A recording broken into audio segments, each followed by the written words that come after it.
Shalom from Jerusalem. I've arrived in my apartment here in Jerusalem, and I'm ready for a once-in-a-lifetime experience of Israel. It's going to be a great transition from China.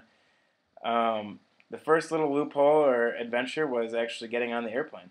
For those of you that have not been to Israel, which this is my first time, um, the security check is actually pretty intense, which I guess I should have imagined, but really wasn't quite prepared. I didn't have much time to think about it before coming. So when I got to the airport in Beijing, I was greeted by pretty much an entire Israeli staff for El Al Airlines, which was going to take me from Beijing to Tel Aviv. I'd never been checked, had a security check or interview questions really at all ever in China trying to get on a flight, even checking in and out of the country. But for the Israeli flight, a nice Israeli young man greeted me and then proceeded to ask me a bunch of different questions. It kind of felt a little bit like going into Michigan back from Canada. Um, then it got a little confusing, though, when I showed them my two passports. Now, if you looked at my blog a couple months ago, you'll see that I had a little incident in China where I lost my passport. Since then, I have a new passport now, but my old passport was found by a Chinese person and returned to the consulate and then returned to me. An interesting fact, and this is a good traveling fact for you, is if you have a passport that is canceled, there's a visa in it, even though it's attached to that passport number, you can still use the visa. So I've actually been using both passports interchangeably for the last couple months. Unfortunately, that was a little bit confusing for the Israeli staff. They didn't understand why I had two passports. So to make a young man that's a little nervous, even more nervous, they brought over a bigger, burlier, more important-looking man to discuss this issue with me.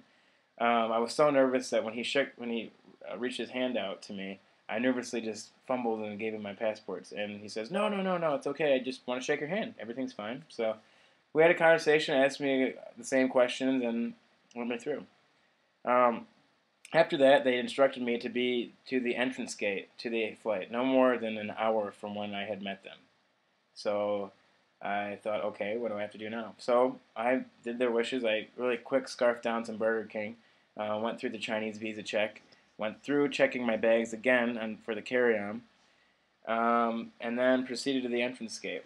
After that, I had a brief Skype with my parents and was escorted to the this random hallway that was it was the same guy that actually had checked me at the beginning of the security check at the baggage claim, and so he guided me through the hallway. We had kind of a awkward, silent little walk through these random hallways, and then I was taken to a place which is the security area, and that's where they were fumbling through everybody's bags and kind of still asking individuals that were Israeli citizens, essentially, what they were going to be doing in China.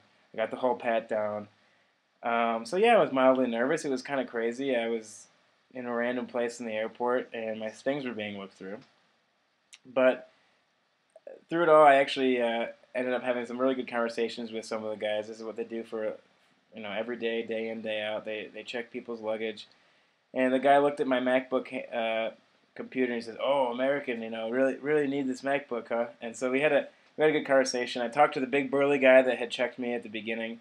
He was drinking a Coke, and I said, "The Cokes are better here in China than they are in America." And he said, "Oh yeah, same thing in Israel." We had a great conversation. So by the end of it, I had actually made a couple friends, and we all had a good laugh by the end of it. I even, while I was waiting, while my stuff was being looked through, the guy said, "Okay, go to our lobby. We actually have Simpsons on. You can watch The Simpsons while you're waiting."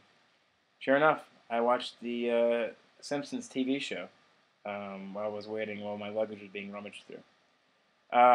So it was a very interesting experience. I passed with flying colors, and got on board my flight without a problem.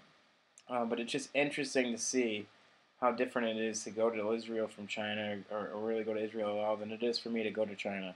And that in and of itself really excites me to be a part of this once-in-a-lifetime experience in Israel. I'm getting to experience a country that's in a different place in the world than China, than the U.S., something that I've never experienced before. We've already been interviewed since we've been here in our apartment for less than 24 hours by an Israeli news source. I'm going to actually be interviewing with the Saginaw News back at home via Skype in the next 15 minutes. another interview is going to be in an hour, and then we're going to go experience a great Israeli a festival of some sort. So this is really certainly a once-in-a-lifetime experience, and I'm excited to tell you all about it back at home. So shalom. I'm not sure how to say goodbye yet, but I'm anxious to learn, and I will be talking to you very soon. So take care.